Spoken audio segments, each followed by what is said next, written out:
Welcome to this week's episode of Coffee with the Journalist, brought to you by One Pitch. The guests on our show include some of the most notable journalists who write about topics ranging from technology to lifestyle and culture, health, and science. We discuss the types of stories they cover, their thoughts on exclusives and embargoes, their favorite pitches, and how they connect with sources. Head to onepitch.co and look for the video page to learn more about our new video series featuring journalists from the show. This week on Coffee with the Journalist, we're joined by Hannah Murphy. Hannah is a tech reporter at Financial Times who covers social media companies, including Facebook, Twitter, and TikTok. She also helps cover crypto and digital assets, as well as emerging themes such as the Metaverse. During the episode, Hannah talks about what it's like covering crypto and social media companies, how she finds useful emails within her inbox, her preferred amount of time for an embargo, and more. Let's hear from Hannah now.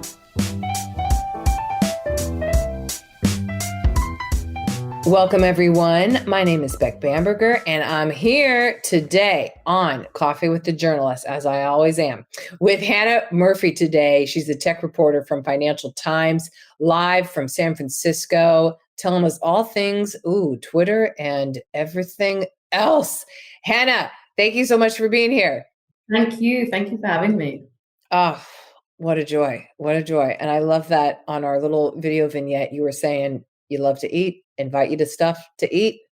Tell her. I said coffee is not my thing, even though we're on Coffee with the Journalist. I know. Despite the name, do not invite her to coffee. So very un-British of me, but I am. That is okay. I'm glad you know the. I love when people know what they like, but also equally what I don't like. I don't want to hear that. I don't want to invite. Yeah, it's good.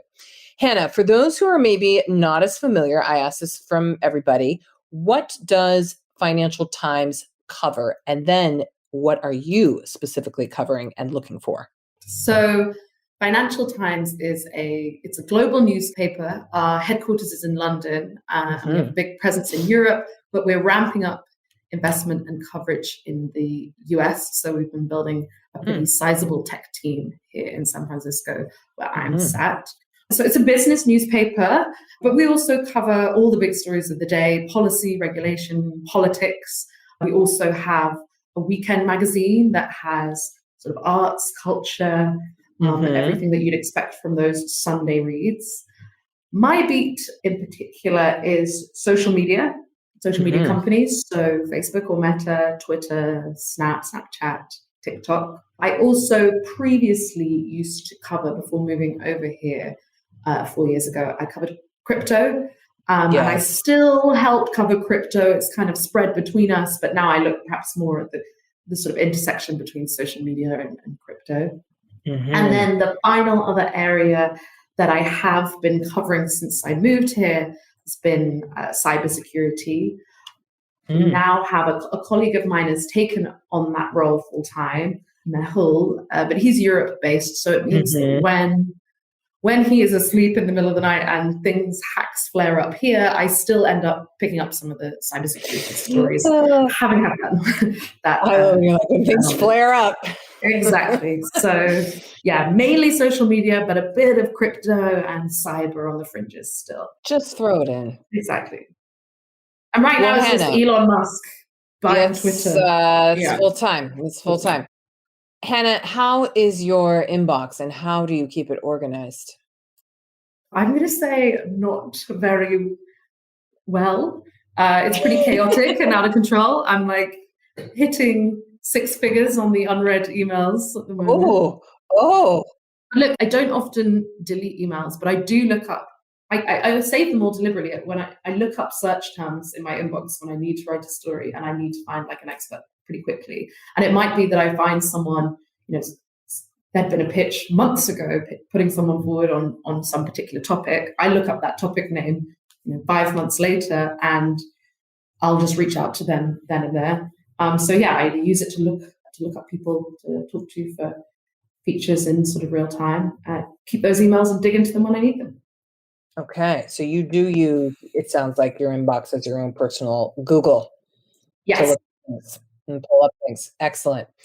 I don't really hear, and it's been quite some time that I've heard even somebody who even mass deletes everything because they're just like, no, I got to look up stuff from before, Right. 6 months ago, Right. 10 months ago, whatever it is. So yeah, good to know. Okay.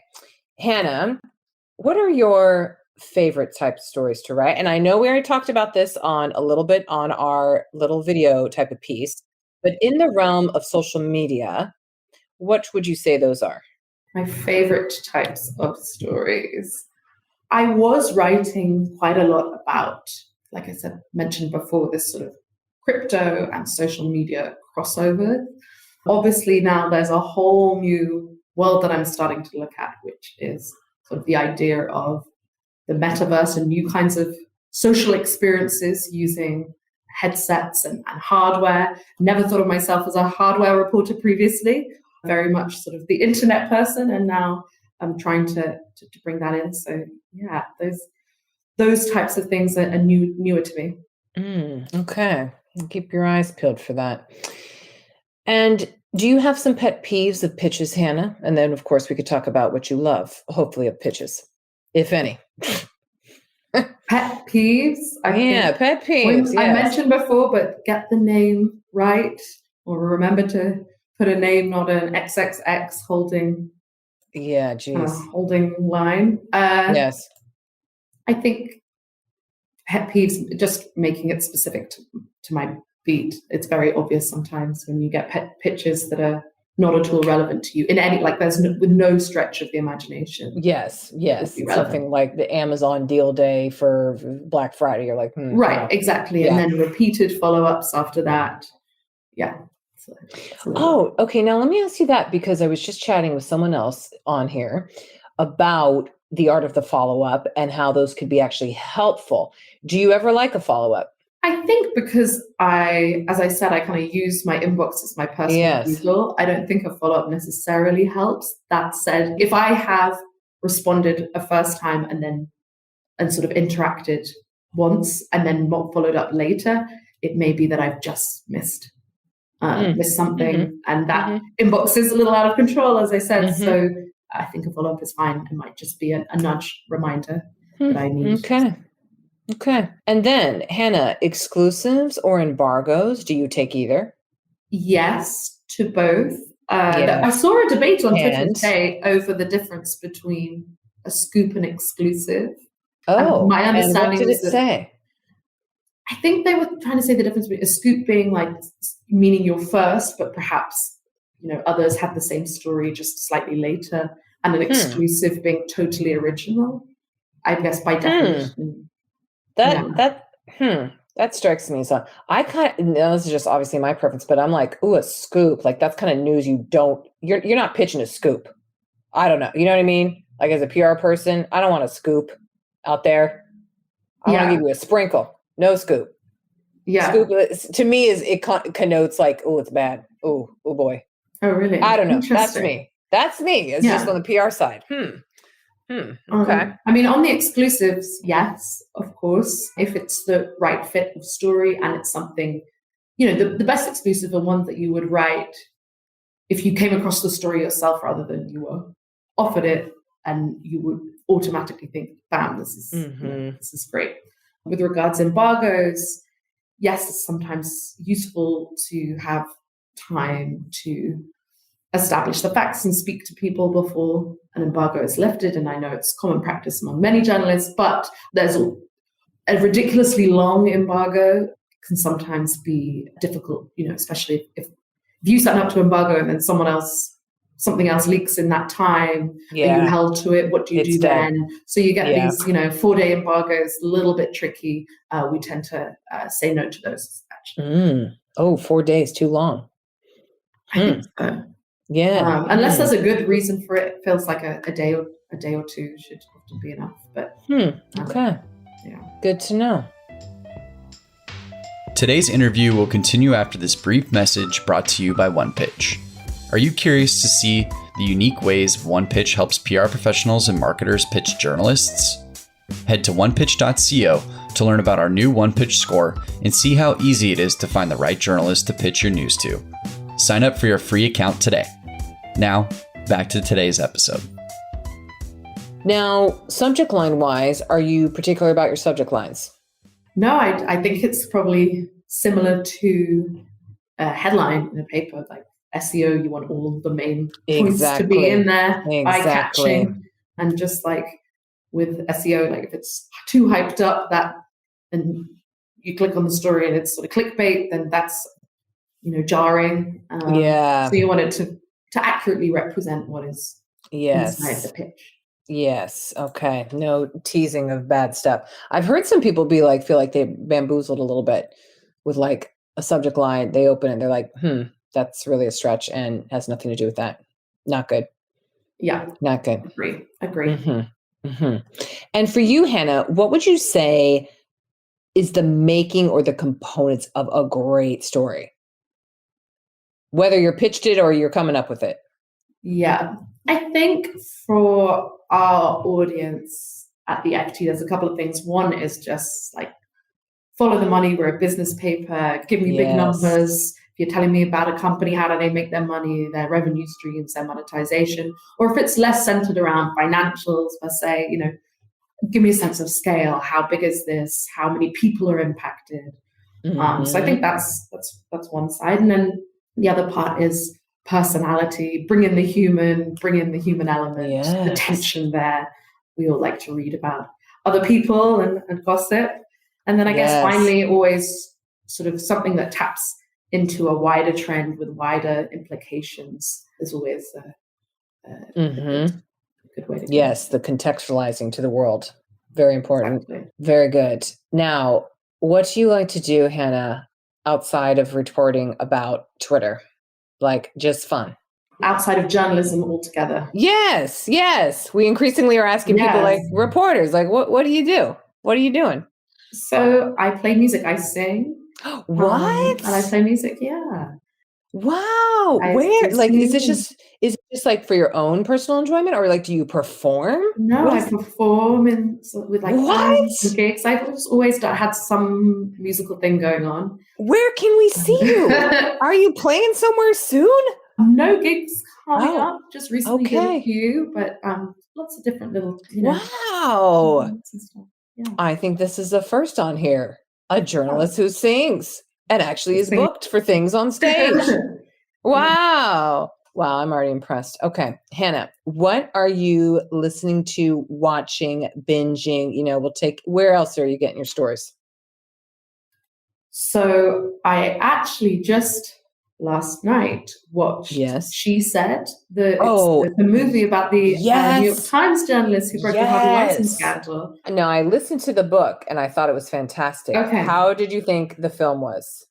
You know what? I thought it was great to see a positive and realistic portrayal of female journalists, like breaking this world-changing story out there, hustling, and it captured the frustrations of, them getting nowhere, the dilemmas of how you get potentially vulnerable people to speak out in the face of kind of money and power and pressure. In this instance, they kind of go with safety and numbers. They're just really, really meticulous in finding as many people as possible. Oh, they had to hunt down people. It's inspirational. Oh my gosh. Yeah. I mean, it's just like a perfect showcase of real journalism. I'm like, Scoop. This to me is Scoop. Like getting the actual story from people who are so reluctant, so scared, but can change everything with saying something. My only criticism, I went with another journalist, a friend. This is a perfect movie date for journalists. I know. Yes. And what did they say? Our criticism was that there wasn't that much writing down or recording. Like, it was like, where's the notepad? It made me feel anxious. I was like, why aren't they using the recorder app? These sources are telling them everything. I'm sure it's sort of artistic license, so they're not always sort of looking down writing stuff. But, but you know what? I wonder why they didn't. I wonder, for a lot of movies, they'll have consultants and stuff. I had a friend who was like a consultant who's a lesbian in the army. And so she consulted on this one film about being a lesbian in the army, blah, blah, blah. Anyway, like, did they consult any journalists? I'm sure they did. I think they must have. And I also wonder whether sometimes with stories that sensitive, perhaps perhaps. The first time you do meet those sources, you actually just don't write anything down or just try and build trust that way. I don't know. That could be an explanation, but it still made me anxious. Get the pen out. Yes, get the pen out. God. Okay. Anything else you're listening to, reading, etc.? I just read a lot of social media news. Yes, I bet. A lot of Twitter.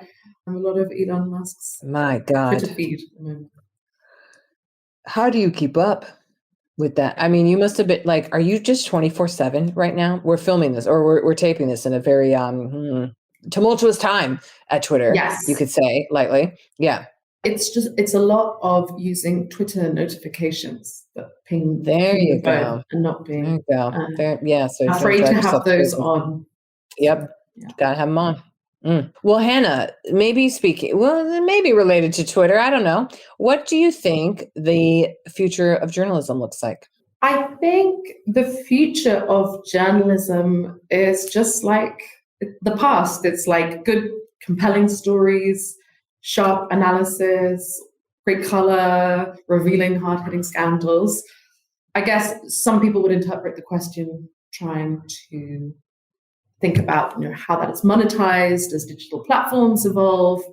I think that's perhaps more one for a media analyst, but I think that the ingredients of what make great stories that people want to read have been, I think, the same going back years, decades, centuries, I'm sure. I agree. And so I think from that perspective, the future looks pretty much like what's come before. Yeah, I like your optimistic answer. Well, Hannah Murphy, thank you for being on today with Coffee with the Journalist, even though you do not prefer coffee or any hot drinks, but invite her to anything food related, as we learned. Hannah.